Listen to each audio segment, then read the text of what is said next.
Hi friends, idli தோசைக்கெலாம் ரொம்பவும் சூப்பரான கருவேப்பிலை சட்னி எப்படி ரெடி பண்ணலாங்கிறத பார்க்க போகிறோம்.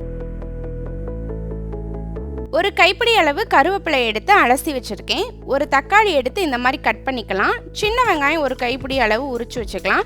ஒரு சொல புளி, ஒரு 5 வரமிளகாய், ஒரு ஸ்பூன் அளவு வரமல்லி, இதுக்கு தேவையான அளவு உப்பு, இதெல்லாம் எடுத்துக்கலாம். இதெல்லாம் இப்போ நம்ம மிக்ஸி ஜாரில் சேர்த்து தண்ணி ஊற்றாம அரைச்சி எடுத்துகிட்டு வந்துக்கலாம். இது ரொம்ப நைஸாகவும் அரைச்சிட வேணாம், ரொம்ப கொரப்பாகவும் அரைச்சிட வேணாம். இந்த மாதிரி அரைச்சி இதை நம்ம ஒரு பவுலில் மாற்றிக்கலாம். இப்போ அடுப்பில் ஒரு கடாய் வச்சு கொஞ்சமாக எண்ணெய் ஊற்றி கடுகு உளுந்தம் பருப்பு கருவேப்பிலை போட்டு பொரிய விட்டு நம்ம அரைச்சி வச்சுருக்க சட்னியில் இதையும் சேர்த்துடலாம். இப்போ பாருங்கள், கருவேப்பிலை சட்னி சூப்பராக ரெடி ஆயிடுச்சு. இது இட்லி தோசைக்கு மட்டும் இல்லாமல் பழைய சாதம் கட்டு சாதத்துக்குமே சூப்பராக இருக்கும். எப்படி இருக்குங்கிறத ட்ரை பண்ணுங்கள். தேங்க்யூ.